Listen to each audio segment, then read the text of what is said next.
je me permets une question par curiosité pour ton eczéma, pardon. T'as fait comment pour te défaire de ça?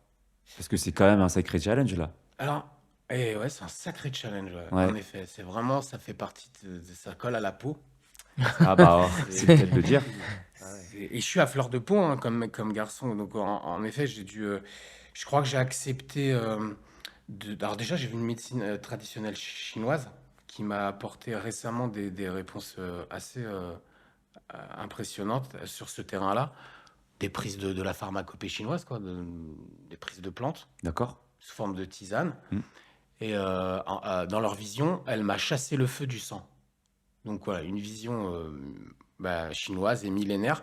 Et personnellement, j'aurais plus tendance aujourd'hui à croire plus en cette médecine sans rentrer dans la polémique, mais la médecine de Pasteur qui a juste 200 ans, moi ça m'insupporte parce qu'il se la pète. Et pour moi, ça. Voilà. Et du De coup, toute façon, inflammation, c'est flamme, hein. et Faut éteindre le flamme, feu. Ouais. bah, Sangoku. Ouais, ouais. Faut avoir le côté opposé, quoi. L'eau, quoi. Ouais, Ouais, exact. Et ouais. bah l'eau, ouais, bah Exactement. Senso. Et, ouais. Ouais. Et du coup, mais pour te répondre, ouais, c'est quelque chose d'assez nouveau que j'arrive à apaiser chez moi et on m'entend bien, ça va? On t'entend, on t'entend. Mais ça prendrait un peu plus que là, juste 5 minutes. Et l'eczéma, oui, comme toute pathologie, elles ont des natures différentes et des provenances différentes. Il y a le domaine émotionnel qui rentre en jeu, le bagage émotionnel légué par les parents, l'éducation, etc. Donc, moi, personnellement, j'ai pas identifié d'où venait mon eczéma. Mais Ça, tu l'avais depuis petit ou tu l'as développé avec l'âge? ouais, je l'ai développé. Non, je l'ai depuis petit. Ok. 7 8 ans, quoi. Et c'est un eczéma qui vient que, par exemple, en été ou en hiver ou tu l'as toute l'année? Plutôt toute l'année. Ok. La nuit, souvent, ça se provoquait sous forme de chaleur interne et après les grattements et tout.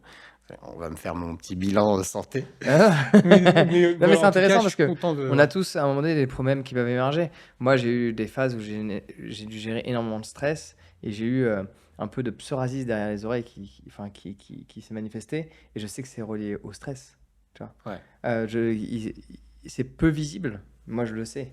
Tu vois. Il y a des croûtes qui se forment, surtout en hiver. Tu vois. Donc là, il faut que je passe plus de temps à l'étranger parce que dès que je rentre en France, quand je suis en Indonésie, ça me le fait pas.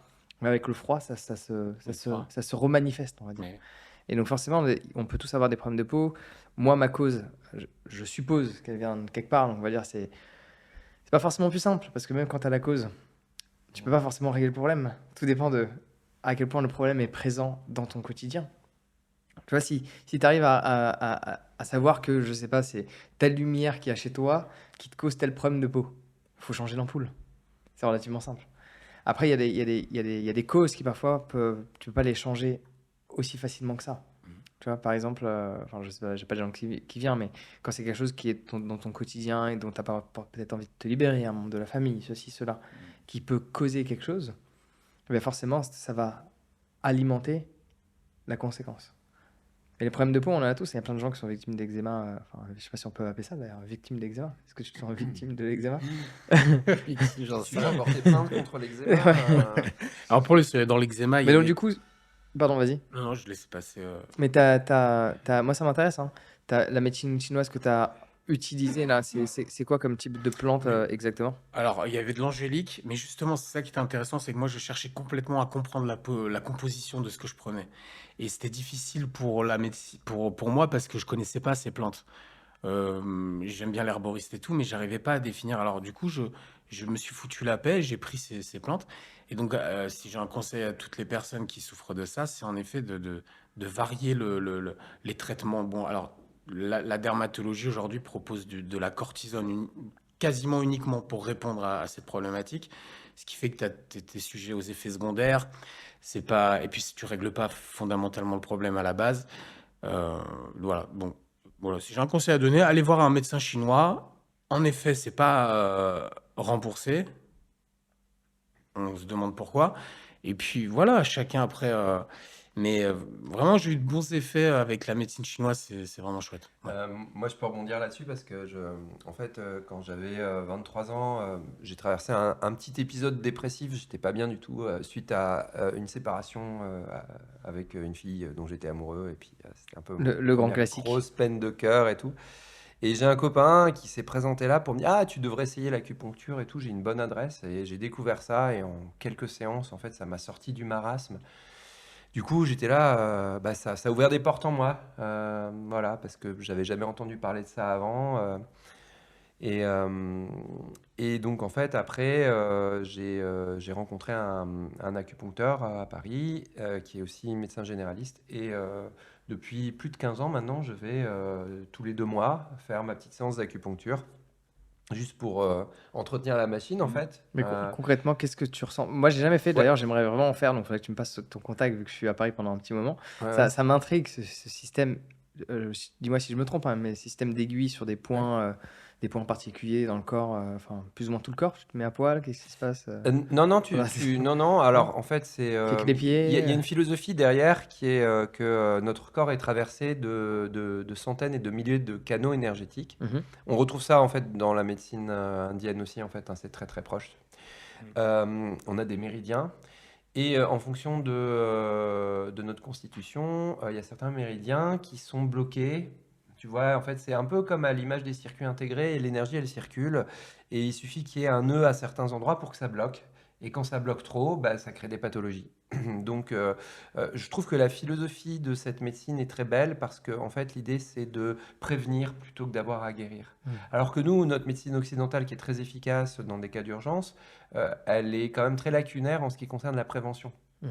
Donc, on fait de la prévention avec de la pub, Et d'ailleurs, vaut mieux mais éviter la prévention avec la médecine. D'ailleurs, enfin, ouais, quand on dit, enfin, comment on appelle ça d'ailleurs, la médecine d'aujourd'hui? allopathique. Oui, non, mais la plupart des gens n'utilisent pas ce terme-là. On dit médecine naturelle, non, on dit quoi? C'est pour définir la médecine chimique, là. Ouais, La- allopathique, on dit des Mais fois non, non, aussi. Paramédical. non, les gens, quand ils disent la médecine, ils disent pas la médecine naturelle? Non, médecine tout Non, court? justement, la médecine naturelle s'oppose à la prise de Oui, mais médicaments. la médecine d'aujourd'hui, je suis persuadé, là, j'ai plus le terme, là, mais les gens, ils n'utilisent pas ce terme-là. Oriental. Occidental. Oh, ouais. Oui, mais ça, c'est comment nous, on va la définir d'un point de vue extérieur, mais. Ah, j'ai plus le terme. Mais je suis persuadé que la médecine d'aujourd'hui, avec les cachetons, etc., Pharmaceutique alors, ouais, peut-être. pharmaceutique, mais à nouveau, là, on l'a défini. C'est assez ouf que ça se vient pas, non? La Euh, plupart des gens, quand en fait on parle, justement, je crois qu'il y a une erreur dans la formulation, c'est qu'on a tendance à définir la médecine d'aujourd'hui, pas avec le bon terme, et justement, ça nous fait penser à la médecine naturelle. Ça vous vient pas? Bon, bah, si ça revient, ça reviendra. Oui, c'est Sinon, pas grave. c'est pas très On grave. a compris Mais comme c'est vrai que la ouais. médecine pharmaceutique, faut pas forcément jeter la pierre dessus parce que, à nouveau, là, je vais nuancer comme toi. C'est que parfois les gens ils vont polariser en mode ça c'est pas bien, c'est pas bien. Mais moi, bon, j'ai déjà raconté cette histoire, je vais pas la raconter là. Mais j'ai vécu à un moment donné un mal de tête au point de me littéralement fracasser la tête contre le mur moi-même pour avoir mal ailleurs. Hmm. Et en général, quand tu as mal à la tête, tu veux pas te faire mal à la tête. Mais là, dans ce cas de figure, c'est le cas. Je rêvais, enfin, et du coup, c'est ce qui s'est passé, qu'on m'injecte un liquide, euh, je sais pas c'est quoi, mais je voulais un truc. Tu vois, je voulais pas des plantes. Tu vois, je voulais un truc qui calme ce truc parce que j'allais littéralement m'ouvrir le crâne. Euh, donc, dans certains cas de figure, c'est utile, mais c'est vrai que dans la prévention, ça a aucun sens parce que, par exemple, bon, je dis pas qu'il faut prendre des Doliprane quand tu as mal à la tête. Il y a d'autres solutions, par exemple. Tu vois, tu peux prendre du baume du tigre blanc. Tu peux juste, en fait, fermer les yeux, être dans le silence, mettre un masque sur les yeux. Tu peux boire davantage. Il y a des trucs qui vont aider. Mais admettons, en classique, tu as mal à la tête, tu prends un Doliprane. Oh, on va dire que ça fonctionne, pour simplifier. Par contre, t'as pas mal à la tête, tu prends des Doliprane en prévention. Ton Ah, mais non, estomac. mais bien sûr, mais c'est pas fait pour ça, Mais justement, c'est en pas, fait. c'est pas fait pour ça. Et fonctionne c'est ça pas qui est du tout comme intéressant. ça. Alors que tu peux, justement, boire du thé avec du gingembre pour fluidifier ton sang afin de éviter, du coup en prévention, éviter d'avoir un mal de tête. Parfait, tu peux prendre des plantes qui vont avoir une tendance calmante pour éviter de stresser et d'avoir mal à la tête. Ouais. Donc la prévention, on se fait plus à base de plantes, comme tu le dis, plutôt qu'à base de produits pharmaceutiques. Oui, parce qu'il ne s'agit évidemment pas de jeter l'anathème absolu sur toute la médecine chimique, etc. On a maintenant des moyens de régler des problèmes de santé qui sont extraordinaires et dont rêvé nos ancêtres, quoi. Donc c'est très bien ce qu'on a là. Mais ça doit pas, on ne doit pas avoir un rapport dogmatique à la médecine, on ne doit pas avoir un rapport exclusif. Et c'est pas. Voilà. Et je pense que. Enfin, ce que je sens aussi, c'est que les gens, quand même, s'éveillent de plus en plus maintenant à d'autres pratiques médicales, à des soins plus doux et aussi à de la prévention. Et parce qu'on voit bien qu'il y a quand même beaucoup de médicaments qui ont des effets secondaires assez graves. Après, ça dépend des tempéraments, ça dépend des gens, ça dépend de plein de choses. Mais on peut pas tout miser sur à chaque fois le petit cacheton, le petit truc, c'est pas possible. Et je crois qu'on est allé dans un excès ces dernières années dans nos pays occidentaux. On est allé très loin dans des excès et les gens s'en aperçoivent de plus en plus. Et ce qui est intéressant, c'est de voir que bah, ces médecines ancestrales, intégratives, ce qu'on appelle aussi l'ethnomédecine, on peut aller voir du côté du chamanisme aussi, du côté d'autres cultures. Tout ça a des choses à nous apprendre sur nous, qui on est en tant qu'être humain. Et à partir du moment où on a une meilleure idée un peu anthropologique et philosophique de ce que c'est qu'un être humain dans sa complexité, à ce moment-là, on aura une meilleure idée de ce que c'est que la santé. Et aussi, on se tournera forcément davantage sur des pratiques de prévention. Et ça peut être à la fois l'usage de certaines plantes, l'usage du massage aussi. J'ai récemment découvert la réflexologie chinoise du ventre qu'on appelle le Qinei Tsang. On m'en avait déjà parlé et puis là, bon, bah, il s'avère que moi, j'avais un peu des... Voilà, on parlait un peu de nos, nos problématiques. Moi, c'était plutôt le ventre, tout ça. Et depuis quelques semaines, je vais voir une thérapeute en réflexologie chinoise, donc en Qinei Tsang. Et c'est incroyable à quel point je sens vraiment les bienfaits de ces pratiques en quelques séances. Et C'est vrai qu'il y a voilà. il y a des pratiques, il y a des traitements, je ne sais pas si on peut employer ce terme-là, qui datent d'il y a tellement de milliers d'années et qu'on ne popularise pas aujourd'hui et qui ne sont pas remboursés. Va savoir pourquoi. Pour reprendre. Oh, on a tous une douce idée, je pense, sur le sujet, mais après, Mais on ne va pas... Ouais, tu l'as bah pas écoute, laissé. ce sera peut-être l'objet d'un autre podcast où tu l'appelleras autrement. On rentre dans le.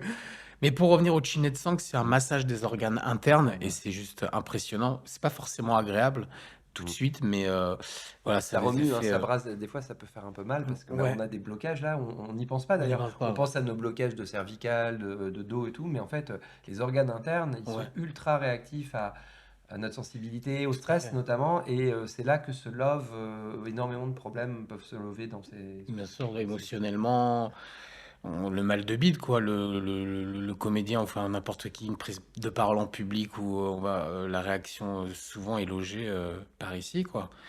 Et nos mamans qui nous ont mis, enfin moi j'ai le Ouais. souvenir de sa petite paume sur mon ventre, ça me faisait énormément de bien.